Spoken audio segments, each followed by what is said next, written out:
From Mexico City. In Athens, Greece. In Lome, Togo.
From Mexico City. In Athens, Greece. In Lome, Togo.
from Mexico City.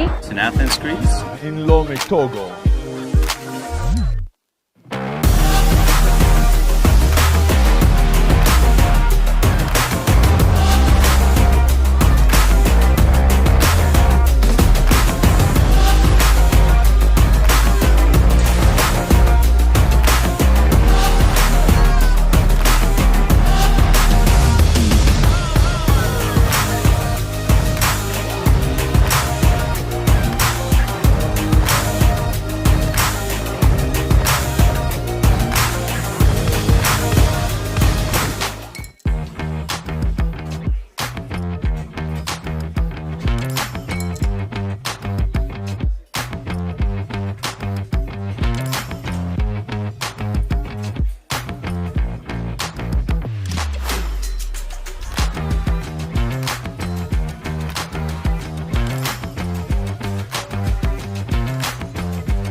Hello and welcome to day 2 of the 2020 World Bank Group IMF annual meetings. I'm Srimati Sridhar live from the World Bank Atrium in Washington, D.C., and today is all about sustainability, specifically seizing opportunities to incorporate climate, nature, and social inclusion into the COVID-19 recovery. Now, all this week, we want you to use your voice, vote in our polls, send us your comments, and ask us your questions. Here now to talk about how you can involve is our social media guru, Papsi Mariano. Hi, Shri. Welcome back. Thanks. So, Papsi, today is the second day of the meeting. So briefly tell us, how did yesterday go? You're across the conversations on World Bank Live, on social media. So what are the highlights? So the topic on debt was a popular one. We actually got over 6,000 votes on our poll, so that's awesome. Thank you, guys. And a highlight for me personally was President Malpass being here on set, further explaining why we need long-term solutions to address the debt crisis. And of course, I was watching on the side, and Idris Elba's video calling on government and international organizations to work together to support the most vulnerable, especially in this time of COVID-19. And especially, I really liked your interview with the country director from Mozambique. She was awesome. She's fantastic, isn't she?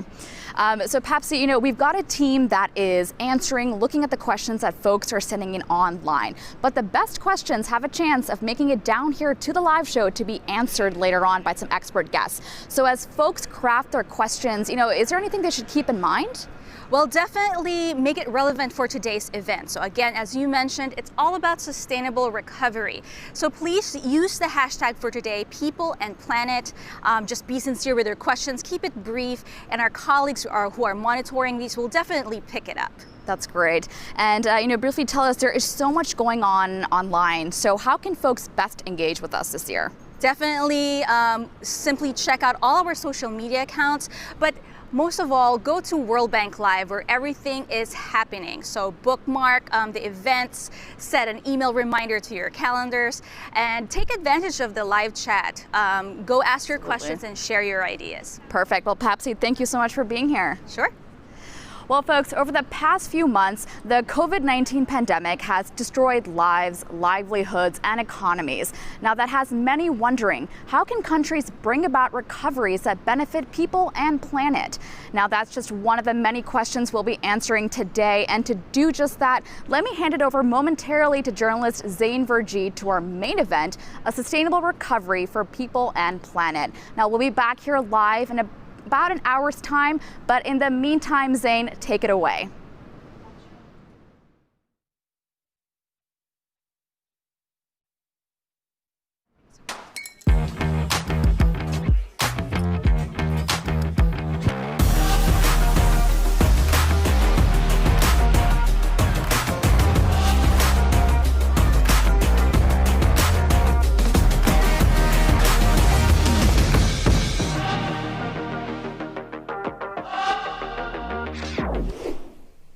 Welcome, everybody, and thank you so much for joining us today to discuss one of the most pressing development challenges of our day.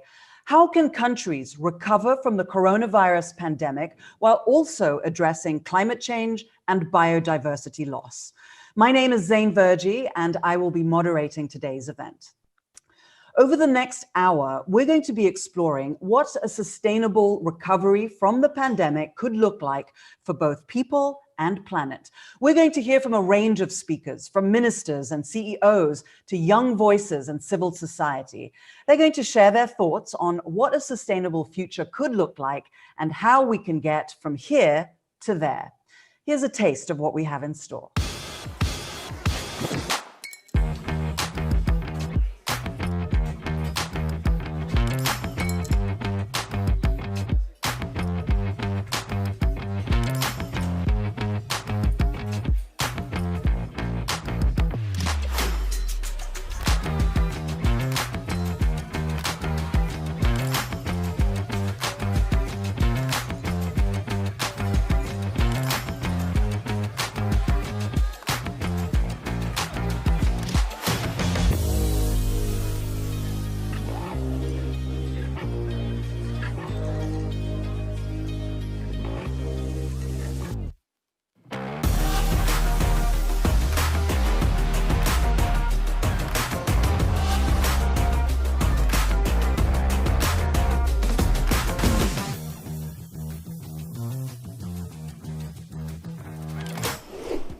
We really want you to be part of the conversation, and there are a number of ways you can engage. We're streaming live in English, Spanish, French, and Arabic on World Bank Live, where we are answering your questions right now. And we'll be running a live poll throughout this event, so stay tuned for more details on that. It's all happening at World Bank Live. Stay tuned at the end of this event for a special live show from the World Bank Group headquarters. It's really going to be a great chance for you to dive even deeper into some of the issues we're about to discuss. The conversation has already started. Please use the hashtag #PeopleAndPlanet to share your thoughts throughout this event. Let me start by welcoming World Bank Group President David Malpass to open today's event, which comes as countries are struggling to get past the pandemic, which has devastated communities and economies. David, why is it so important for countries to plan a recovery that delivers on jobs and growth, but also builds resilience in people and the environment and does not leave anyone behind? Hi, thank you, Zain. Well, the COVID crisis is making clear some of the problems that were already there, but that are even clearer now. The problems of water services, for example, that are so important in fighting COVID. Access to food is important, and all of these, there's been underinvestment, and so this creates a big challenge in living conditions that would have been there even without COVID, but is made that much worse. Also, the information, there's a vacuum or not enough information, and especially in some of the poorest countries. So we're trying to address all of those, but one of the big challenges is that a lot of the natural systems have been neglected over the years, and so that can be the pollution in water, the pollution in air, the climate events that are more and more frequent, the water quality, marine plastics. All of these are challenges. A new one that COVID brought out is the jump from animals to people, or that people have talked about within the COVID crisis of how can viruses spread, and will that cause a repeated pandemic kind of problem or challenge. I do have to say,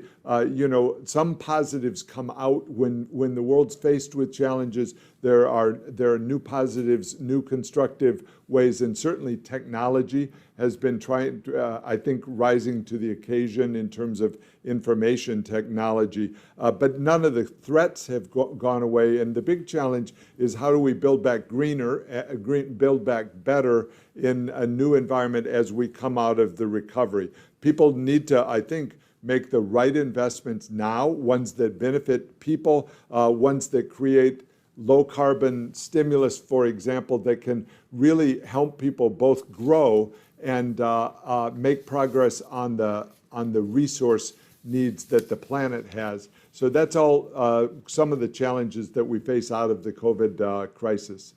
How is the World Bank Group actually working with countries to respond to this crisis and recover sustainably? One of the things we've been trying to do is reduce the number of subsidies and the cost of environmental of subsidies. For example, when a country holds down the price of gasoline, it has a combined problem because it's a fiscal expense and it distorts the way the economy works, and very importantly, it's a giant environmental problem. So trying to combine all of these into country programs that work is one of our goals. We've been able to be the largest multilateral lender in terms of climate resources. Over the last 5 years, the World Bank committed $83 billion of climate-related investments, which has been giantly helpful to the world. It also goes along with programs that benefit in terms of clean water, in terms of access to digital information, access to electricity. These are very important as people try to combat or respond to both the poverty and also the environmental and climate challenges that the countries face.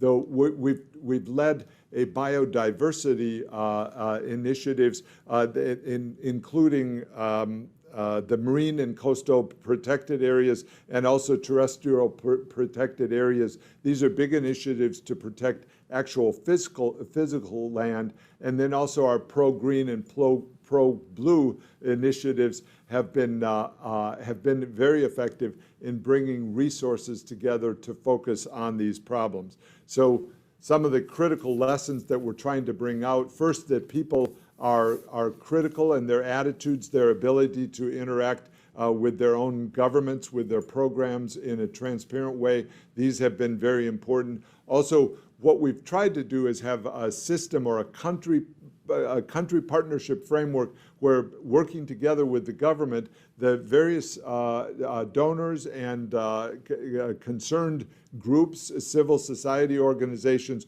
all work together to provide an economy-wide solution to some of the problems. And we've also looked and been innovative in terms of the instruments that are available. One, for example, in Rwanda, we've been engaged in a natural capital as part of the national planning exercise. So that's an important concept that brings together quite a few of the different expertise of the World Bank. And we've also, for example, in Fiji, developed the country's first climate vulnerability assessment, which is a starting point for attacking the problem. There needs to be an assessment that brings in information and data and also the country's own situation in order to tackle the problem. So I'm looking forward to today to hearing the speakers on why they think a sustainable recovery is important,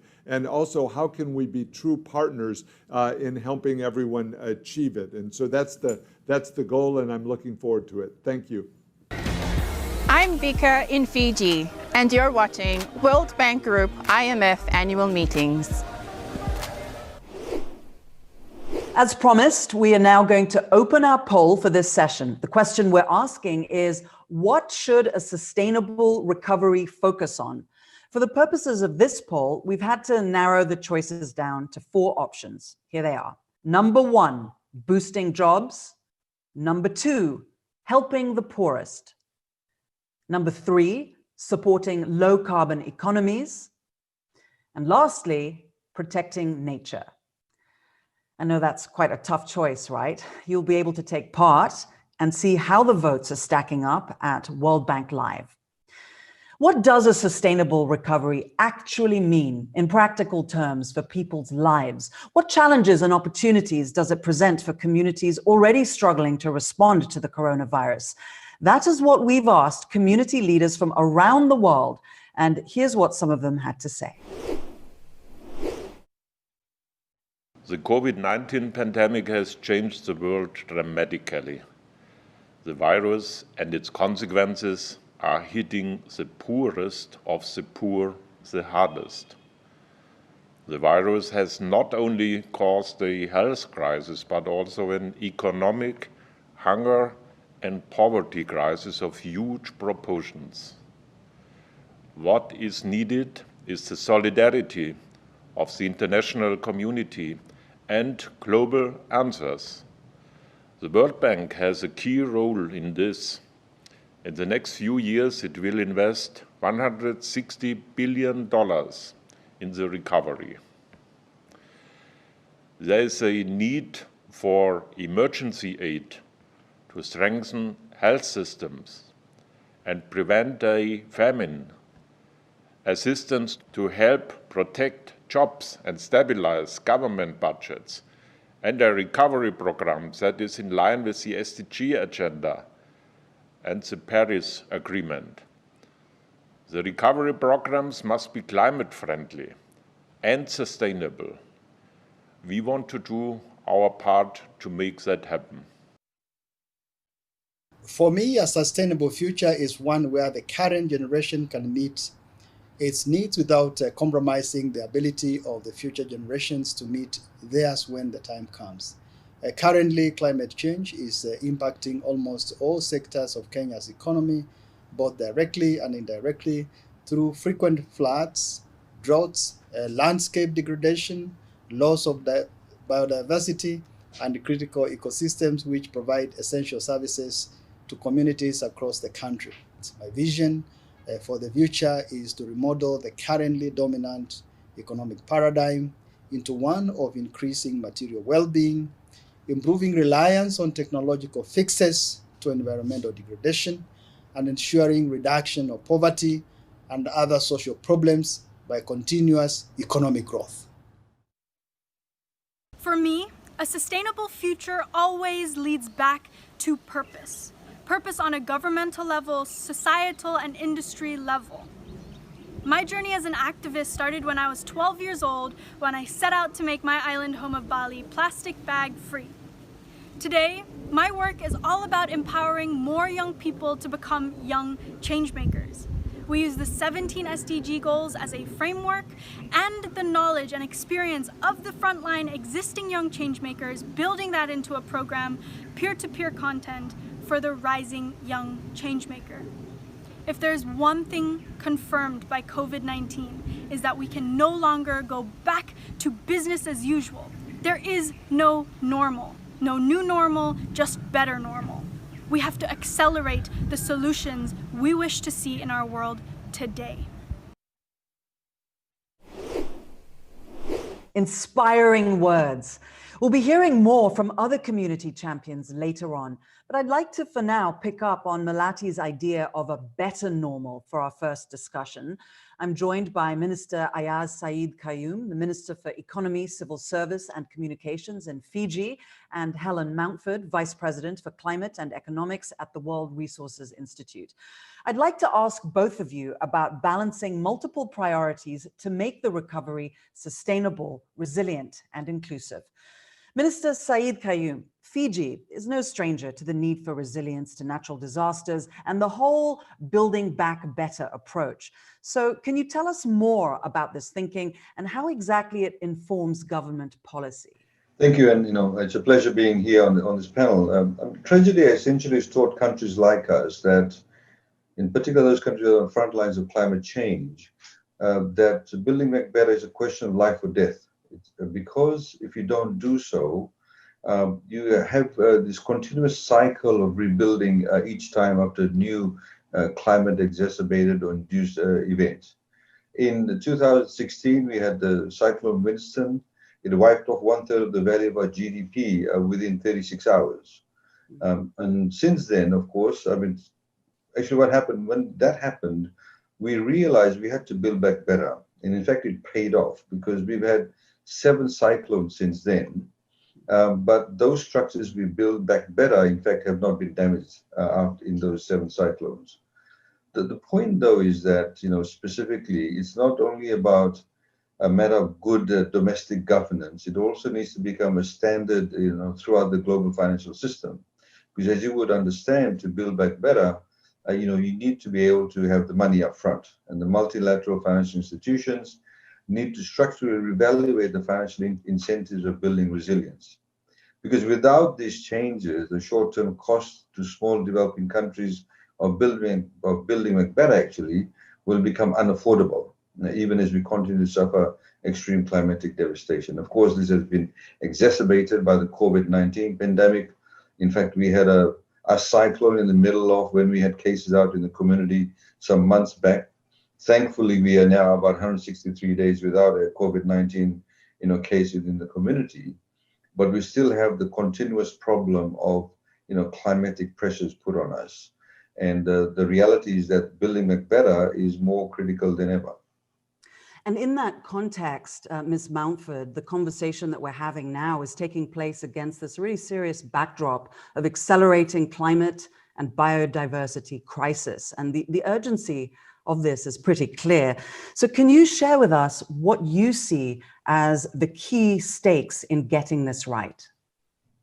Absolutely. As the minister said, the climate and biodiversity crisis did not go into quarantine with COVID-19. They're continuing to hit communities and people around the world, from tropical storms to raging wildfires to life-threatening floods. So climate action and ecosystem protection really are essentially what we think of as an insurance policy to reduce the risks of future pandemics and other catastrophes. And they pay off. The Global Commission on Adaptation found that investments in climate adaptation can deliver between 2 to 10 times the returns for each dollar spent. So the urgency is really clear, but we also have an important moment now when we can actually reset our economies and build back in a way that tackles these crises and the COVID-19 crisis together. Governments and institutions like the World Bank and IMF are expected to invest something like $12 trillion in COVID response and economic recovery. This is an important window when we can invest this in approaches that deliver the clean air that we can breathe, transport solutions that put an end to urban congestion, more productive agriculture, and clean water for all. And the good news is that these are often the solutions that also deliver the jobs that we so desperately need. Investing in renewable energy or energy efficiency, for example, can deliver over double the jobs as coal or gas investments. Similarly for green transport options and nature-based solutions. So these are the solutions we need to seize now. Minister, talk to us a little bit about how Pacific nations can cooperate amongst each other and build greater resilience. What's been your experience? Well, we, the Pacific, has for a long time spoken with one voice on the urgency of mitigating and adapting to climate change. I mean, we, of course, our carbon footprint is almost negligible, but we are the cold face of climate change, and in fact, the climatic events.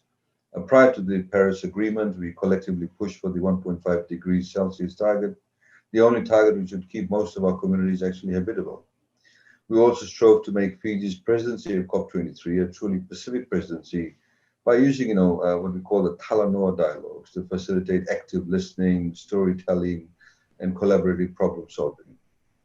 When it comes to building resilience, I have to highlight this. Often the small scale of our markets, lack of economies of scale, or what they call bankable projects, means traditional risk instruments and products actually are not built for the purpose of small states like the Pacific or in the Caribbean, for that matter even.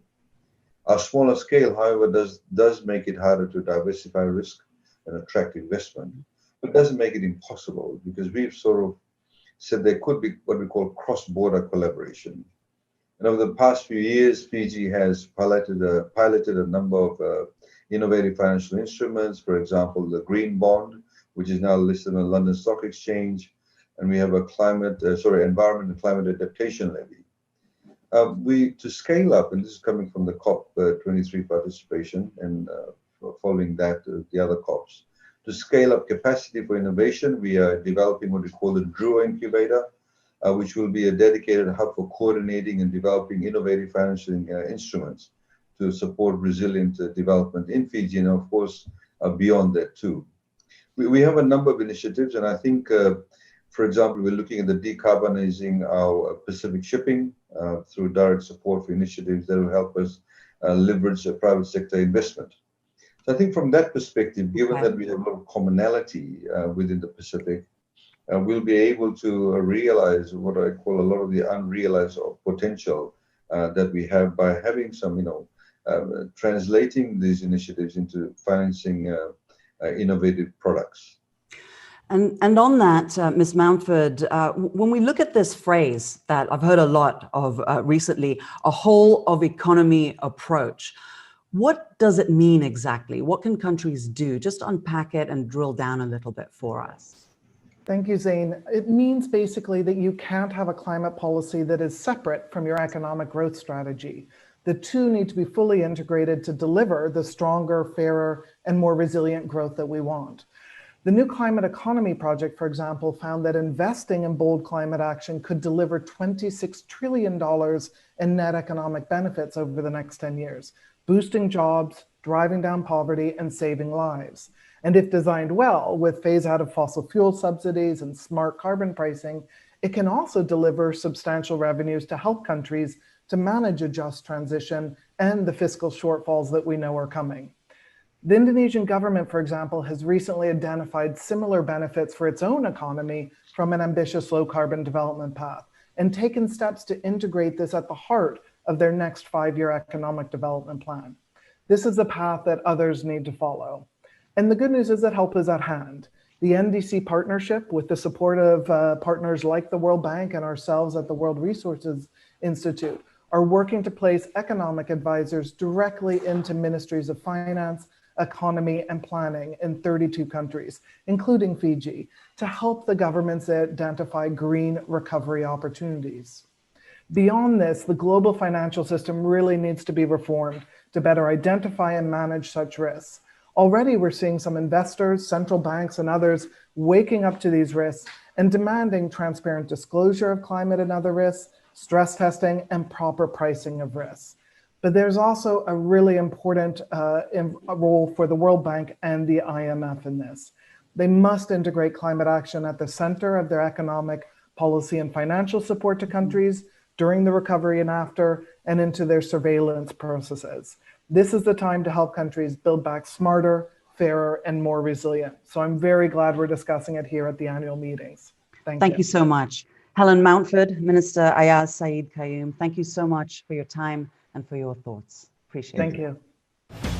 Hi, I'm Jairo Bedoya in San Jose de Ure in Colombia, and you are watching the World Bank Group IMF annual meetings. A quick mention of another fun opportunity to engage. As you know, a resilient recovery is the theme of these meetings, and we're asking you to send us photos of what resilience means to you. We're adding these pictures to a virtual mosaic. So see how that's shaping up and upload your own pictures at our website. We're going to spend a lot of time at these meetings discussing new ways to support a resilient recovery, but there are lots of great ideas and initiatives that are already in action. Take a look at this for some inspiration. 2020, a global pandemic, a health and economic crisis like no other. A year also set to be the hottest on record, with wildfires burning and record numbers of plants and animals near extinction, while zoonotic diseases are on the rise. But even despite COVID-19, 2020 could mark a turning point, a once-in-a-generation chance to invest in fairer, cleaner, greener, and safer growth for people and planet. The World Bank Group can help countries respond to these crises and make vital investments in a more sustainable future. We are restoring degraded seascapes, providing research to help countries better value nature and address the drivers of biodiversity loss, including market-distorting subsidies. We are being creative, getting new players, new partners, and the private sector into the fight, jump-starting green markets from new products to bonds and insurance. developing nature-based solutions to the climate crisis. Green factories and industries that create jobs. Pushing for greater efficiency that saves energy and reduces greenhouse gases. This is changing communities and countries. We are supporting people through cleaner air to breathe and safe water to drink that fosters a healthy life. Finding ways they can adapt, because emergency response systems can work for a pandemic recovery and when a natural disaster strikes. And have jobs in a new and sustainable green economy. Ingénieur en génie industriel productique. La première fois, on est 50 personnes et je suis la seule fille. We are ambitious, helping change laws and policies. But more important, change minds. That thriving and growing go hand in hand with healing and restoring the planet. As the world changes, we must all change. Reimagine a future that is safe, environmentally sound, and inclusive. In every sector, industry, and region. To share our knowledge, our skills, our resources, and work together with partners to push for more. For her and him. For them. For people and planet. Be ambitious with us.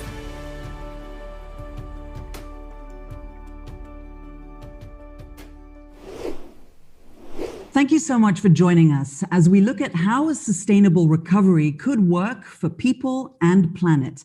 This is the second public event of our World Bank Group annual meetings, which are focusing on supporting a resilient recovery from the coronavirus crisis. We really hope that you'll join us throughout the week for some really important and engaging conversations. You can see the complete schedule at World Bank Live. And to comment on any of the events, you can use the hashtag #ResilientRecovery.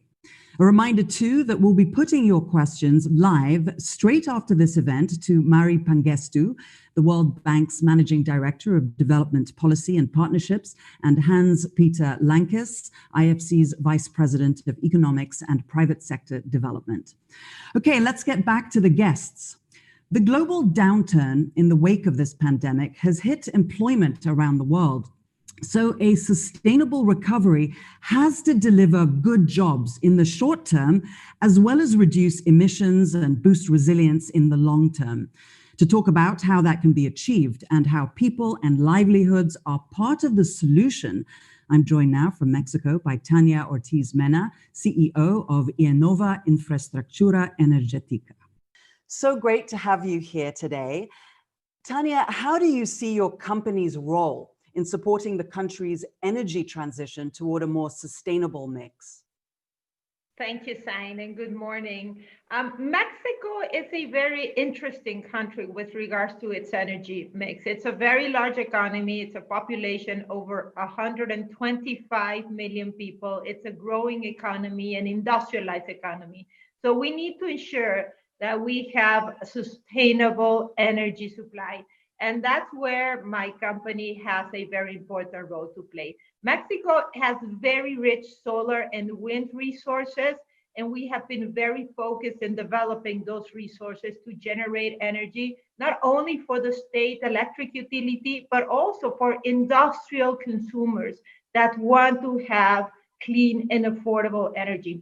I'm very proud to say that we partner with IFC, and we were the first Mexican company to obtain a green loan by the IFC. So today, my company represents roughly 10% of the market share.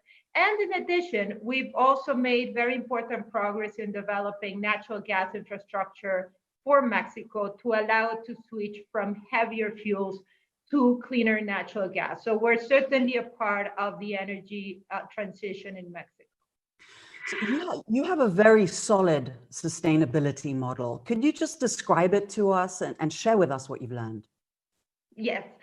let me tell you a story. Sustainability is part of our DNA. The company that I lead went public in 2013. We did our IPO. So immediately after we IPO, to my surprise, I received a call from the Mexican Stock Exchange explaining that they would do a sustainability audit. I did not know that was coming. It was a complete shock. But we basically opened our doors and allowed the Mexican Stock Exchange to review our sustainability practices, policies, etc. And we became since then part of Mexico's Stock Exchange Sustainability Index. So it was already part of our culture, and we've continued to achieve or to propose higher metrics, higher standards in sustainability. And it's part of what we do every day, both with regards to support of our communities, protection of the environment, but also promoting economic development in Mexico and best corporate governance practices. What would be your greatest takeaway if you were to share lessons that you've learned with other energy companies in the region? What would be the one thing? In terms of sustainability, I would summarize it by saying, do the right thing. Do the right thing even when no one is watching. And when you're an energy company, doing the right thing means caring for your community. It means protecting the environment, and it means following the best corporate governance practices. Energy companies take a very long-term view on their business, and in order to be successful long-term, you need to incorporate sustainability into everything that you do every day. Given the current COVID context, though, and some of the immediate economic pressures that countries are facing, how do you as a CEO or as a company reconcile really important short-term objectives and reconcile them with the longer-term climate and sustainability goals? How do you get that balance? The challenge related to the pandemic has a very particular impact on energy companies, because on one hand, for me, my number one priority is the health and well-being of my team. We have 1,600 employees in Mexico, and every night I get a report ensuring that all of us are healthy. Many of us are working from home, but in the energy industry, you need to keep the plants running because you need to keep the lights on. So that means that we do have a lot of people out in the field, and we're also responsible for them. So it's a combination between obviously prioritizing and ensuring that your people are healthy, but also implementing different ways of working, different protocols, so that literally we can keep the lights on. So we have a great responsibility to our country. Thank you very much, Tania Ortiz Mena. Appreciate it. Thank you. Thank you to Ms. Ortiz Mena. Clean energy is also a priority for the government of Costa Rica, which has adopted a long-term decarbonization strategy. Maria del Pilar Garrido Gonzalo is the Minister of National Planning and Economic Policy, and she shared her country's vision with us via a video message. Greetings from Costa Rica. As President Alvarado recently said, the pandemic is an accelerator of change. We now have the opportunity to link post-COVID-19 recovery plans with solutions to climate change. In the case of Costa Rica, we use the decarbonization plan as a centerpiece to address the COVID crisis and to recover better. The decarbonization plan is a strategic document that offers a roadmap for a new development model and to respond to the demands of the fourth industrial revolution, and at the same time to respond to the climate and biodiversity crisis in a systemic way. It highlights the need to move towards a sustainable economy based on 3 Ds: digitalization, decentralization in the electricity production, and decarbonization. It is our goal to be a net emissions country in 2050. We understand that decarbonization and resilience is not a burden to the development, but it is a new opportunity to give it a new sense of direction. Countries can design the recovery phase taking into account other strategies, such as the following: intensifying the use of renewable energy and energy efficiency at a competitive cost, leveraging the dynamism of public investment in order to build climate-resilient works, promoting the new productive activities of green growth that enable the rapid post-COVID recovery for its high added value. Now let's take a moment to hear from some more community champions and leaders for their vision of a sustainable recovery. For me, a sustainable future means being able to live in a world that is safe, secure, and livable. And it also means being able to live in a world whereby my generation and all generations to come will not have to bear the consequences of the actions of previous generations. And it also means being able to live in a world whereby the entire human race is in harmony with nature. And this is definitely possible if we put people and our planet before profits. As the founder of Green Generation Initiative that focuses on nurturing young people to love nature and be conscious of the environment at a young age, and as the coordinator of Daima Coalition that is led by Wangari Maathai Foundation and is focusing on creating an appreciation for the value of green spaces and also making sure that people protect the green spaces, that I am focused on making sure that we attain this sustainable future. I do believe that we can build back better by incorporating green spaces into our green recovery. And I believe that we can also build back better if we listen to the voices of the young people that are trying to champion for change in terms of environmental conservation. And together we can win this war against the climate and ecological crisis. There's a lot of uncertainties in this moment, and we don't know when the full recovery from COVID-19 will happen, but we need to plan for it right now. I think this is a once-in-a-lifetime chance to reset our relationship with nature. At the same time, it's an opportunity to scale up investments in nature-based solutions that can help our forests, our lands, and oceans to absorb carbon and protect biodiversity. Friends and colleagues, nobody can prosper in a sick planet. We'll need to recognize that it's in our own self-interest to protect and invest in nature. I'm so pleased to have the chance to work to help you, the world, ensure that the COVID recovery is a sustainable one. This will be the Global Environmental Facility's singular focus on this coming year, and I know we can achieve the goal together. Muchas gracias. Thank you so much. Sustainable development is inclusive, reflective, forward-looking, and responsible development for future and current generations that also builds and maintains environmental integrity. This is exactly the case of Ghana's Cocoa Forest Replas program.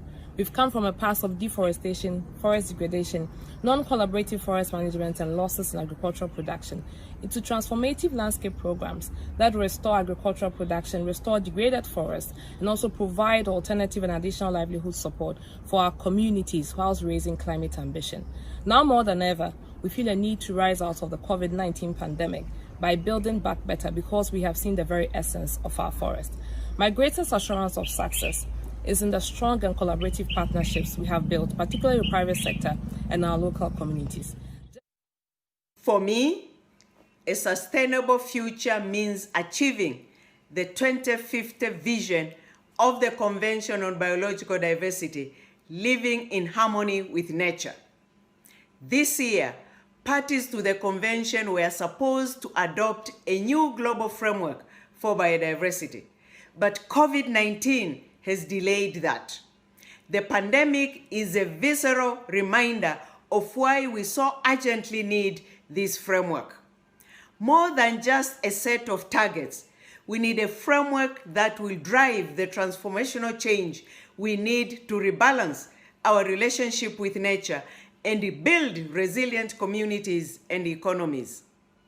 That is why we are using this unexpected extra time to reach out to more and different partners.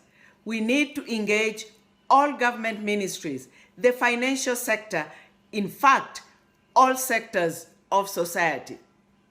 I trust the discussions at the World Bank annual meetings will help us to build new partnerships for this transformation. Thank you. I'm Madina Mamraeva in Nur-Sultan, Kazakhstan. and you are watching the World Bank Group IMF annual meetings. If you've just joined us, welcome. I'm Zain Verji, and we're discussing how to build a sustainable recovery that protects people and planet. That's also the hashtag we're using for this event, so please do share your thoughts and comments.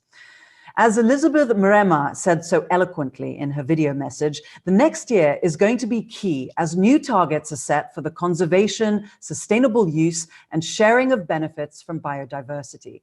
Which brings us to our final discussion, where our speakers are going to delve into how a sustainable recovery can restore ecosystems, reverse biodiversity loss, create better food systems and jobs, all at the same time. Welcome to Minister Celso Correa, Minister of Agriculture and Rural Development of Mozambique, and Diane Holdorf, MD at the World Business Council for Sustainable Development. Minister, let's start with you first. How has Mozambique included biodiversity and supporting nature into your planning and budgeting in the past? Actually, we're following a long-term plan. As you know, Mozambique has 25% of our land declared the conservation area. In the past years, we suffered a lot of poaching and destruction of our biodiversity, but we've introduced a program which is called MozBio in order to bring back this wealth that we have. So we have improved a lot. We have recovered a lot of animals in our areas, but our strategy has been based on involving communities around these areas and make sure that communities have income from the projects like tourism and community agriculture. So we believe that by involving these communities, we're making a big change in the country and giving property to them in terms of controlling these areas. How have you gotten them involved more specifically, those communities? Communities in areas that we are talking about have access to credit in order to produce. They are organized in terms of small villages. So all the villages are being supported in terms also of water, access of water, and all households at the moment are getting involved in chains. For example, the production of honey, it's one of the products that is making a big difference for these villages. But we also have a big project called Sustenta, which comes from sustainability in Mozambique, financed by the World Bank, which is also introducing new technologies of producing without creating damage into the environment. Ms. Holdorf, what kind of role does the private sector have in financing sustainability? Thanks so much. This is such an important space for the private sector because business depends on these natural resources for its own success, but equally really for the success of the communities and it's the employees and the people who rely on business as well. And there's opportunities in preserving and protecting biodiversity through business operations. I think the minister just shared a great example of how improved agricultural practices that take biodiversity into consideration can really deliver results of increased, healthier production, but also opportunities for learning and income improvements for farmers and communities whose rural livelihoods depend on nature and, in this case, agriculture. And those are exactly the types of things that we look for, is those kinds of things that really deliver business resilience and support communities as well.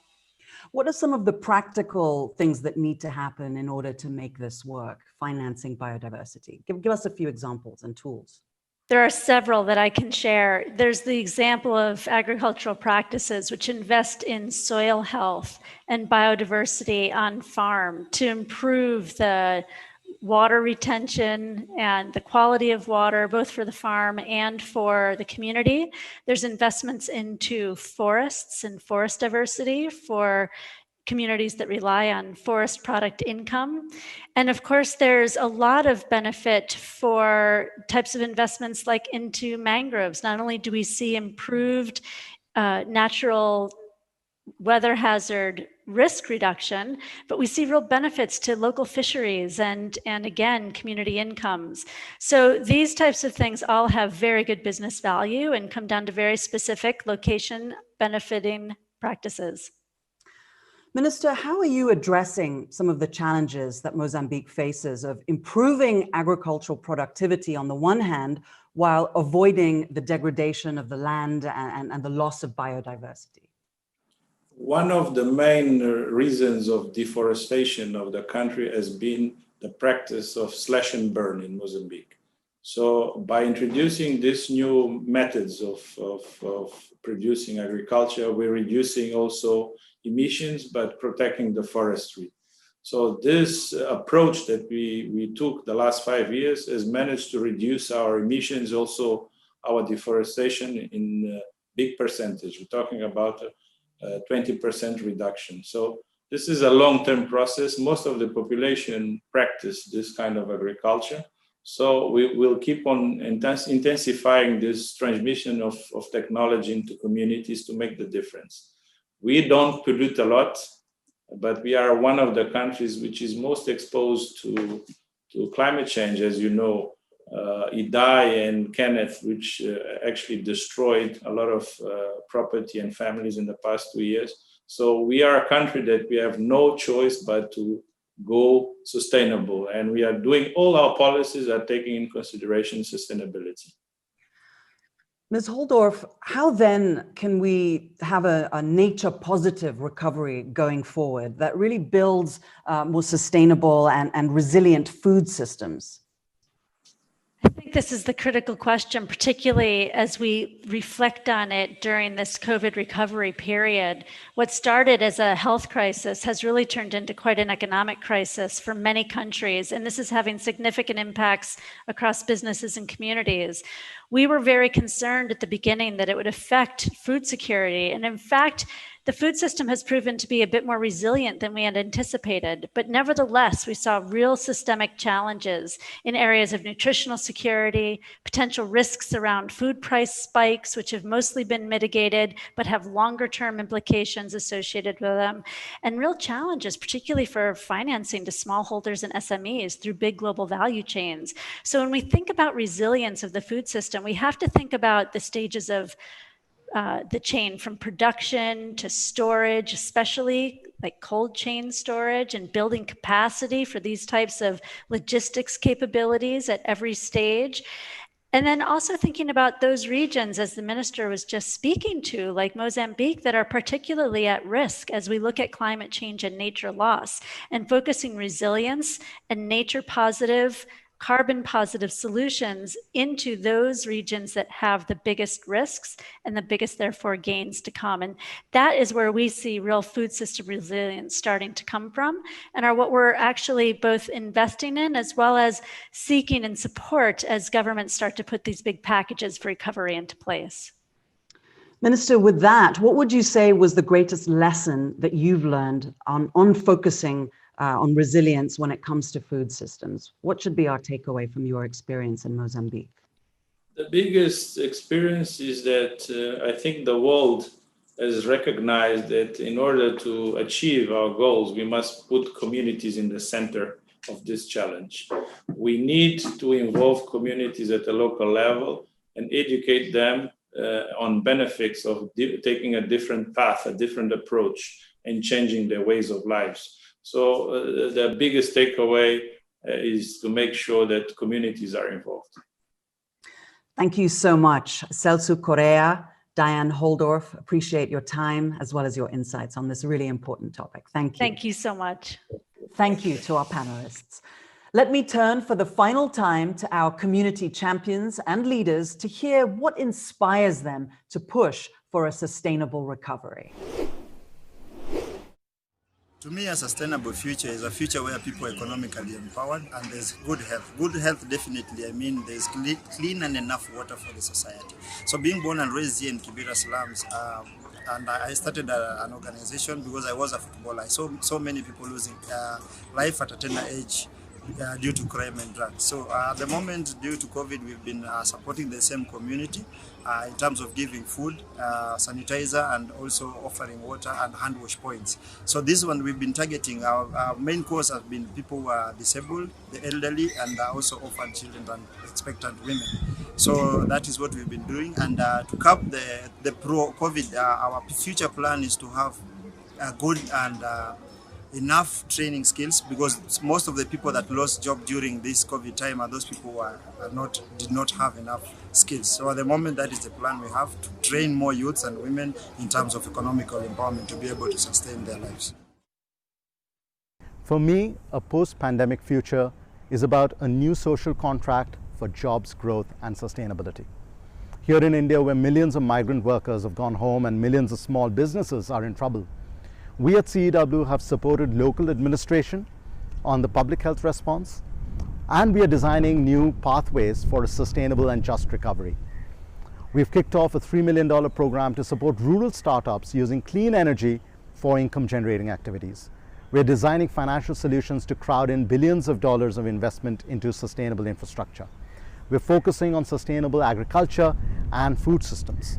We are focusing on urban distributed energy infrastructure that creates many more jobs, and on urban sustainable transport, public transport systems.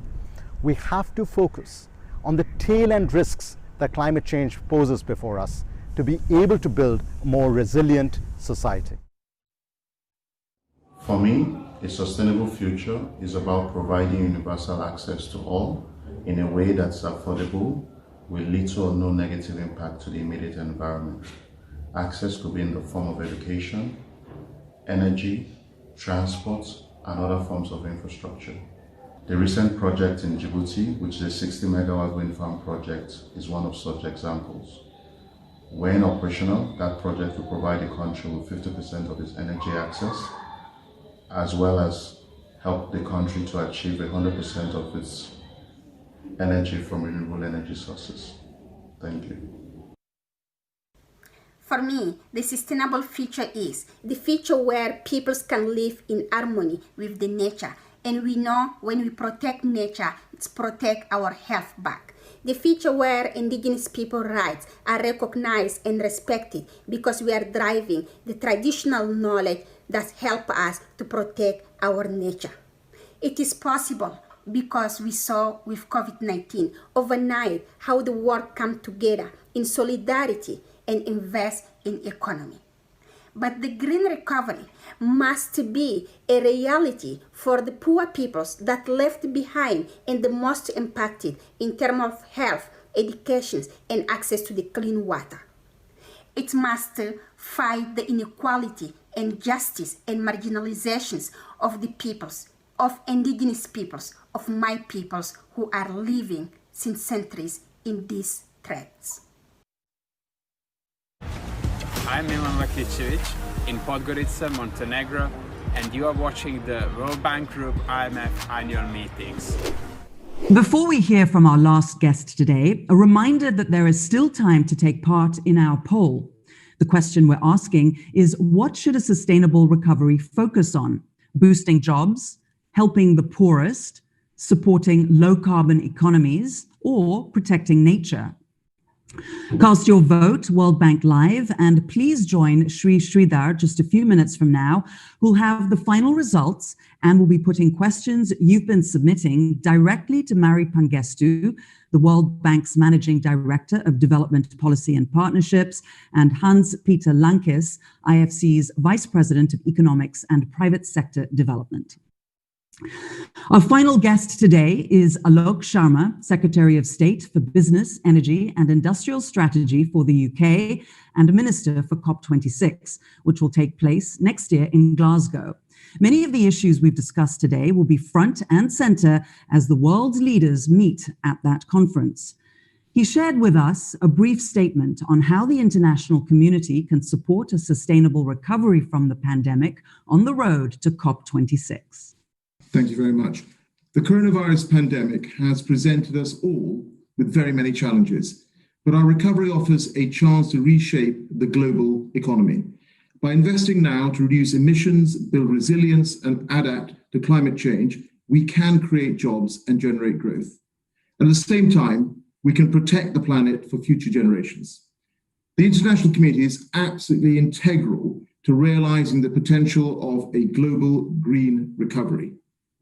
Countries, public finance institutions, businesses, civil society, we must all work together towards building back greener. On the 12th of December, the UK and the UN Secretary General will co-host a summit on the 5th anniversary of the Paris Agreement alongside France, Chile, and Italy. And I invite world leaders to use this occasion to announce ambitious, nationally determined contributions, to commit to long-term strategies to get to net zero, and to launch adaptation plans. And of course, to also make enhanced commitments on international climate finance beyond 2020. It's critical that donor countries deliver on their commitments and that we collectively demonstrate progress towards that totemic $100 billion a year goal. The UK itself is doubling its international climate finance commitment to £11.6 billion over a 5-year period. And I hope that many other donor countries will make similar commitments at the event in December. The international financial system is going to be integral to delivering a green recovery. The World Bank Group and regional banks have responded with speed and ambition to the pandemic, making over $200 billion available over the coming year. Now, I believe, we must clarify precisely how this funding will support a green, inclusive, and resilient global recovery. We need the leadership of the World Bank and the IMF and other financial institutions in guiding countries to develop their recovery plans. Your expertise in finance is going to be absolutely critical in helping climate vulnerable countries build their resilience. We have an opportunity to unite the world to meet shared challenges at this pivotal moment in our shared history. So ahead of COP26, let's work together to make a green recovery a reality around the world, creating a prosperous and sustainable future for our children and grandchildren. We owe that to current and future generations.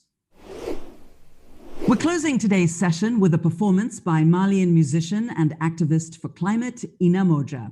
Ina Moja has been involved in the Great Green Wall movement, an effort to grow an 8,000-kilometer wall of trees and plants across the width of Africa, which, once complete, will be the largest living structure on the planet. We're so honored that she composed the song for us today, reminding us that no matter who or where you are, you're never too small to make a difference.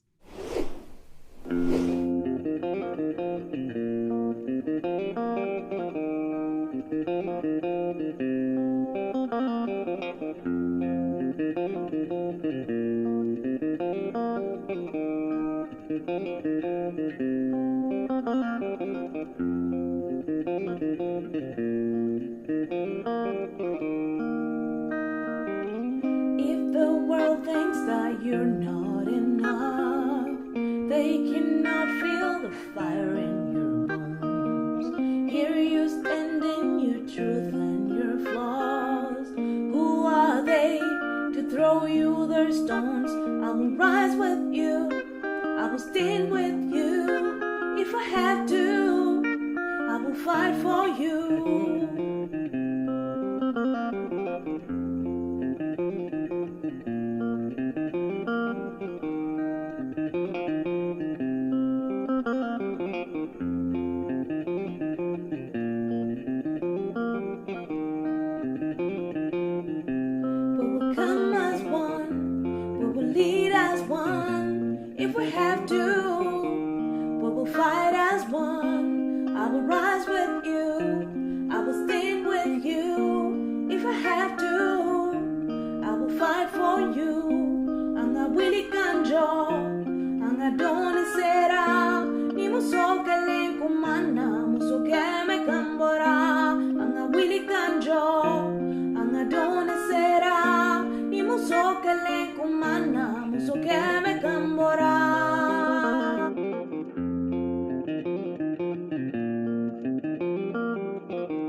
Thank you to all the guests who took part in today's event, and thank you to everyone watching.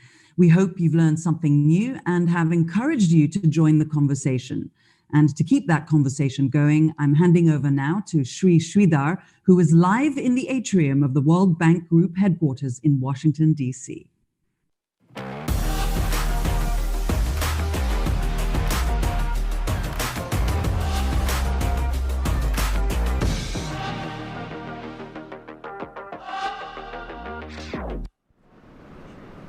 Well, Zane, thank you so much. We're back live from the World Bank Group atrium, and we'll be continuing that discussion on building a truly sustainable recovery with our guests in just a moment. But first, there's still a chance to vote in today's poll. We're asking, what should a sustainable recovery focus on?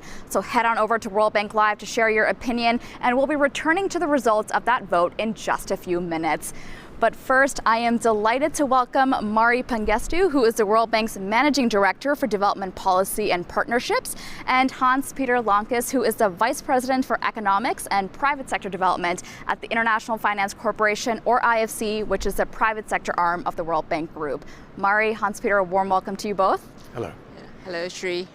So, today we're talking all about sustainability and how we can ensure a sustainable recovery for people and the planet. Mari, let me start off by asking you, we've got a question from two of our online audience members, Maria Corazon and Madhavi, and they want to know, is sustainable development still possible amidst this pandemic and also amidst climate change? And what do you think are some strategies to ensure that the path to recovery is sustainable? I think it's very possible. It's in fact an opportunity as we are going to be designing the relief and the recovery plans to respond to the pandemic. It's actually an opportunity to have sustainable recovery. What does that really mean? I think what it really means is we need to invest, not just invest back in physical or financial capital, but also natural capital, human capital, and social capital. And when you talk about natural capital, what you're talking about is the possibility that low carbon development path is not a trade-off to growth and jobs.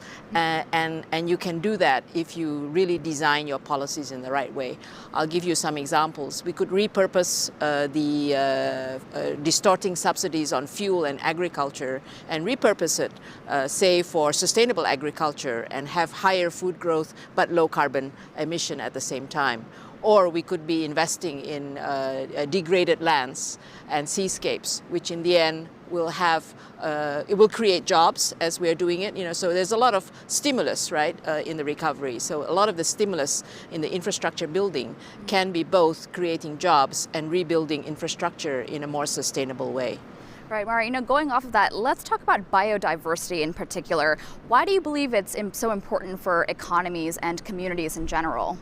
Well, let me quote a tagline from the CI. Mother Nature doesn't need people, but people need Mother Nature. Love it. Yeah. We need healthy soils to grow our food. We need clean air and clean water for healthy living. So people need natural ecosystems to be healthy. And there's the economic value, not to mention that. And our recent estimates are showing that actually ecosystems and ecosystem services, if they're healthy, they will also benefit the economy. And in fact, if they collapse, if the ecosystem services collapse, which is the forest, the pollination, and the marine fisheries, you can lose 20% of your GDP growth. So there's an economic rationale for it as well. Absolutely. Hans-Peter, let me now turn it over to you and ask, how do you think companies and investors should be thinking about climate and biodiversity issues as we go through this pandemic? Sri, I'm going to sound very much like Mari, because this is really both a private and a public sector issue. And we've learned a whole lot, and companies have learned a whole lot over the past couple of decades about the relationship between investment and climate objectives. And one thing that's fascinating is we found out it's an investment opportunity. It's not an imposition. There was a lot of talk for a long time about the cost of climate adjustment. No, it's turned more and more into an opportunity that's understood by companies.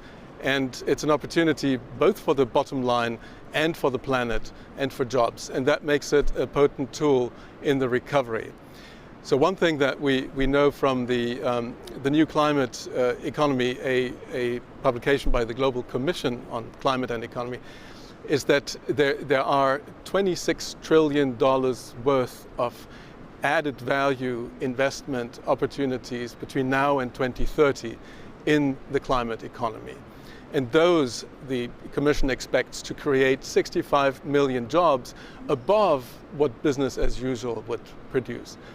And what's interesting, if you look at the global financial crisis, the investments in stimulus after that crisis that went into renewable energy produced almost 3 times more jobs per $1 million invested than those investments that went into fossil fuel technology. So it's a job creator, and it's an opportunity for the recovery. At the same time, it's an opportunity for the climate, for the planet. Absolutely. Mari, let me now turn it back to you. I mean, given the focus on COVID-19 right now, how would you say that the World Bank Group is meeting its climate commitments as well? We remain very highly committed, and in FY20, we delivered $21 billion worth of our lending, which has climate co-benefits. And that's 30% of our total lending. And it's actually the highest ever in World Bank history in terms of climate-related investments. So you can see that we remain committed. And in the last 5 years, actually, the number was 85 billion. And in the next 5 years, we are really, really committed to maintaining it and increasing it. And how do we plan to do that? It has been all the way from the president down to the managing directors and to the operation units, that you need to put climate change front and center in all the programs. People and the impact of climate change front and center in your programs. So our climate change team is working very hard to work together with the teams to find the opportunities for climate action. You can think about, the livelihood programs where, in terms of the pandemic, we are assisting a lot of the poor and vulnerable, and we focus on areas where there's also disaster or where areas where there's climate risk, because our most recent poverty report actually shows that poverty is going to increase for the first time in a long time, and it's due to the 3 C's: COVID, conflict, and climate. So we really need to double up our efforts to address this and try to achieve all 3. Maybe my final example, just because I think it's a good example where you can achieve all 3, is cooking, right? Clean cooking. That's one of our initiatives also. That 70% of women in Africa are actually cooking using fossil fuel, which is very, very unhealthy for them.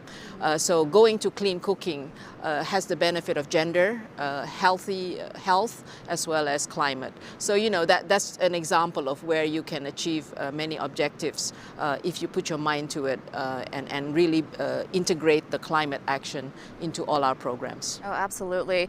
Hans-Peter, let me get your thoughts on this. I mean, what do you think is needed for companies and investors to scale up climate financing to meet the world's global climate goals? So I think it's quite clear you need to work both on the real sector side. You need to have projects to invest in. You need to help develop project pipelines, and you need to have the finance. And on the project pipelines I mentioned a little bit before, there is a lot of opportunity, and it goes well beyond energy. Green buildings, for instance, is a very large opportunity that helps to save money while investing in it. Smart agriculture, there's a lot of technology-driven climate impact investment that we can tap into. Carbon capture is beginning to be a real opportunity. Distributed energy grids, etc. So those projects, they need to be prepared, and there's a lot of work to do on that front. But finance has to be there as well, and it has grown really fast. So Moody's expects this year the combined green bond and sustainable bond market to reach about $400 billion. And that is up from very little just a few years ago. So it's a very rapid growth, and there is a lot of space to further grow into, especially in emerging markets. And now how do you tap that space? That you can, as an MDB, you can issue green bonds and then invest those in green projects. You can also work with financial institutions and corporates in emerging markets and help them to structure their projects so that they can issue these bonds. And third, and I think most importantly, if we want to scale, you can work on both sides at the same time. You can tap institutional investors like IFC has done with Amundi, or we're doing right now with HSBC, and create a source of funding from institutional investors. And at the same time, you work on the supply of bonds and of projects to invest in. That, I think, we have to scale up, and it's eminently scalable. It's a model that works. Yeah, that's a great point. Now, I want to bring the youth into the conversation here. And so I want to ask this question to both you, Mari, and also Hans-Peter. It's a question from one of our online members. Absamid Dahir wants to know, how can youth contribute to regenerating economic growth in a sustainable manner? Mari, let me start with you. I think youth plays a very important role. I always tell people, all of us need in our countries to remind our politicians and policymakers, we all need a Greta. And you know, for the longest time, my own children have been the ones that always remind us about our environmental friendly behavior, right? So I think youth play a very important role, and they can play a role in many ways. I think one is as a voice, and I think what happened in Europe is actually, you can see the shift in politics and policy making. A lot of it was driven by youth. I remember a survey done in Europe of youth where they placed better quality life as higher than earning more income or success in their career. So that shows you where their values are, right? And they can do a lot also in terms of advocacy and action. And I would say entering into politics, because you know, sometimes we have a lot of discussion with the youth, and they always say, oh, they're very distrustful of the government, of politics. And then we challenge them, look, if you want to change things, you better enter into where you can make the change, and therefore have what we just talked about earlier. How can we have low carbon development path as well as growth and jobs, right? You can do it, and you know, Hans-Peter had lots of good examples there. We can do it, but it requires political commitment and change in the way we do our policies and the way we measure natural capital, physical capital, and social capital. So I really think our hope is the youth. That's great, Mari. Hans-Peter, what about you? Yes, I mean, totally. Youth, they have to push. They're also much better able to act, not just talk. I think youth is a great motor of change. And if you look and invest, if you look at the institutional investor base, there have been surveys done on the preferences of the baby boom generation versus the preferences of the millennials, who are now beginning to inherit that wealth. There's a huge difference. So impact investing, for instance, which is a very rapidly growing sector of finance, is driven by the millennial generation. It's because 40 to 50% of millennials say that they want to have an impact, not just make the money. That compares with 10-15% of baby boomers in these surveys. So youth is really driving change in a way through their voice, through their action, and through their investment. And perhaps one last point, which may sound a bit sort of niche, but is important. I think technology is going to be really important in bringing solutions and ideas. The best ideas come when you're young. There are lots of studies about that. You know, below 35 is that you make your Nobel Prize winning inventions. So youth is the one that has to come with the ideas. If I can add one more point on that, because you just reminded me of another point. The youth, people, young professionals entering into the workforce and choosing companies. They will choose companies which they think are more sustainable, right? Having a good corporate sustainability record. So I think that's another way they can also vote with their feet, right? Absolutely. Well, Mari, Hans-Peter, I think this is a strong note to end on. I want to thank you both again so much for joining me here today. Thank you, Shri. It's a pleasure, Shri. I am Kennedy Olo in Nairobi, Kenya, and you're watching the World Bank Group IMF annual meetings. Well, it's time now to take our trip around the world, highlighting the development challenges and triumphs of individual countries. Today, we're connected to Romania, and it's from the capital city of Bucharest that country manager Tatiana Poskuriakova recently spoke to my colleague Paul Blake. He started by asking her about the nature of the World Bank's work in an EU member country like Romania. Indeed, Paul. Romania is an EU member state, and actually we're very excited because this year it was for the first time classified as a high-income country. And in many ways, our program is different in Romania from what we do in other countries. And there are two particular ways in which our program is different. The first one, we have to be extremely selective and very catalytic with everything we do in Romania. Let me explain what I mean. Catalytic means that with our program, we're trying to help Romania use European funds effectively and strategically, and also attract private investment. And when I say that we're selective, it means that we have a single focus. We're trying to focus on the one remaining constraint, which is stopping Romania from graduating from IBRD borrowing and becoming an IDA donor. And in Romania, this constraint is weakness of public institutions in Romania.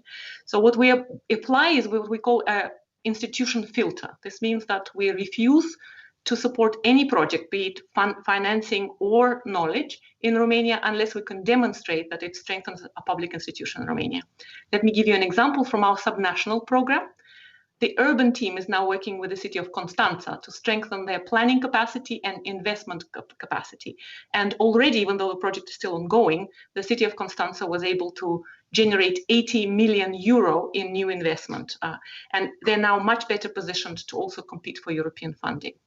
The second feature which makes our program in Romania different is our strong focus on knowledge. Working here, we generate a lot of lessons and models that can be applied outside of the borders of Romania. Let me give you an example from the education sector. We have a wonderful project here called ROSE, Romania Secondary Education Project, which has developed a model that allows school principals to benefit from discretionary funding and some methodological advice to stop kids from dropping out early from school and to help more children graduate. And the government of Romania, with our support, has shared this model with the government of North Macedonia. And in fact, now we are developing a project together, the World Bank and the government of North Macedonia, to implement the ROSE model in North Macedonia. This is just two examples, but we try to do both catalytic engagements, strategic engagements, and knowledge generation and knowledge spillovers, as we call it, throughout our portfolio. So catalytic and selective and sharing a lot of that knowledge. I want to briefly, while I've got you, ask you about COVID-19. The pandemic has meant you've had to enact a very, very rapid response. Now, I understand you guys have used a sort of financing mechanism that's typically reserved for like natural disasters, like an earthquake or a big storm. Talk to me a little bit about this and how and why it was so innovative in responding to COVID-19. Indeed, Paul, we were very lucky in Romania that we had an instrument called CAD-DDO, which was developed well before the pandemic. And in fact, when we developed it, it was not even, we didn't think about pandemic as a risk. We were thinking about the seismic risk primarily. But the idea of the CAD-DDO is to put money aside. It's a contingent funding that is available for very rapid disbursement within 24 hours when the disaster hits. And in fact, what happened was that the disaster that hit Romania was in fact not the earthquake, but the pandemic.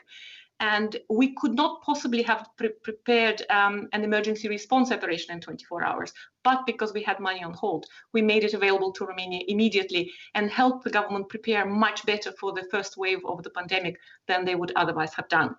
What I want to tell you, though, is that CAD-DDO was only one part of our comprehensive response. It was the fastest thing we could do, but we then restructured the rest of our investment portfolio, particularly in health and education, to make additional funding available for COVID response.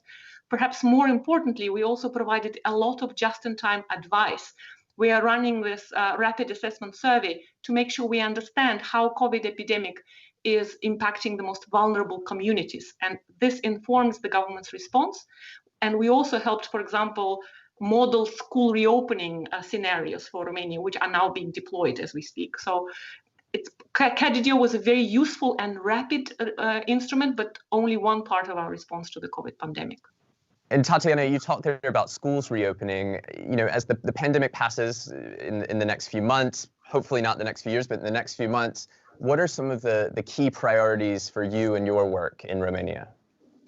So, Paul, we talk about Romania as an EU member state and a high-income country. But having said that, Romania still has a very large unfinished agenda. Infrastructure agenda has not been tackled. Fiscal consolidation is going to be a challenge. How do you bring down fiscal deficits without jeopardizing economic recovery? These are all questions that will loom very large for Romania. But if you ask me to pick one challenge, I would definitely say that investment in education is where we need to focus. You may be surprised to know, but Romania is scoring very low on human capital index, not just in the EU, but in ECA.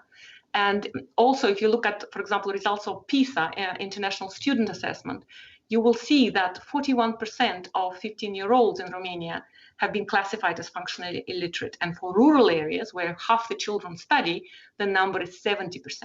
We think that after COVID, the situation will deteriorate even further, and we expect more than half of young people in Romania to not be able to pass the basic literacy test. Now, it's impossible in this day and age to succeed as a country, to compete and to provide good standard of living for your people without huge investments in education and turning around this trend. So this is what I would really like to focus on.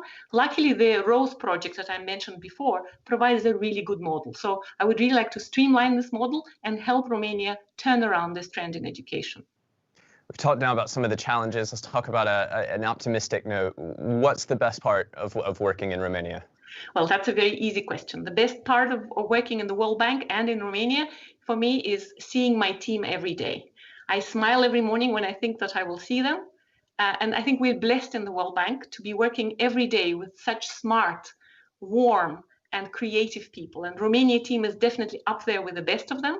I always think that whatever lemons life throws at us, we will be able to make lemonade. And that certainly is a reason for me to be happy every day. Tatiana, thank you so much for taking the time today. Really grateful for it. Thank you, Paul. Now, while there might not be thousands here with us this year, the conversation has continued online. And across it all is Papsi Mariano, who is back here live with me. Papsi, good to see you again. Hi again. So Papsi, the poll today asked, what should a sustainable recovery focus on? I know people have been voting, so what are they saying? So let's remind people what their choices were. So first, is it boosting jobs, then helping the poorest, or supporting low carbon economies, or protecting nature? So out of 6,512 votes across all our platforms, the clear top answer was boosting jobs. Wow, and I voted for, I think it was protecting nature. I did too, but it comes in second with 28% of all the votes. Wow, good to know. Now, we are answering audience questions all throughout the week. You told me earlier that one of the best things folks can do is get their question in early. So tell me, what events are still coming up? Yes, so for the events coming up, we're getting our questions early as well. So another pro tip is to be relevant for that day, right? So on that end, tomorrow we're looking at health, education, and social protection, specifically how they've been impacted by COVID-19. And then Friday is all about digital development. So get those questions in about tech and developing, the developing world. And on Saturday, we're marking End Poverty Day with expert analysis of the latest data. So you can find the full schedule and, importantly, put in your questions on World Bank Live. Absolutely. And now before I let you go, tell me more about the digital mosaic. I see it's filling up fast. It is, but there's still time to add your photo. So if you have something to share about resilience, show us with a photo. Go to live.worldbank.org/mosaic. And if you just want a boost of inspiration today, go check the submissions out because there are really very compelling stories that I hope we can show throughout the next few days. Oh, I bet. That sounds great, Papsi. Thank you again so much.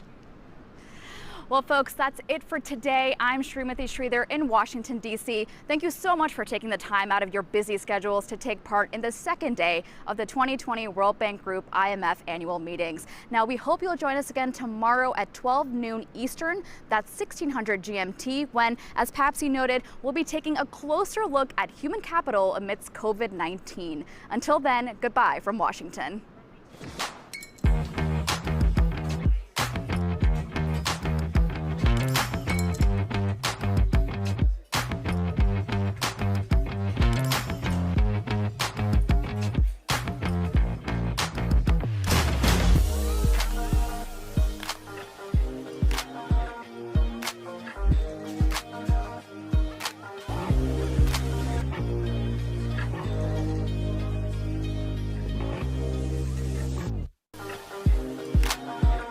From Mexico City, in Athens, Greece, in Lome, Togo.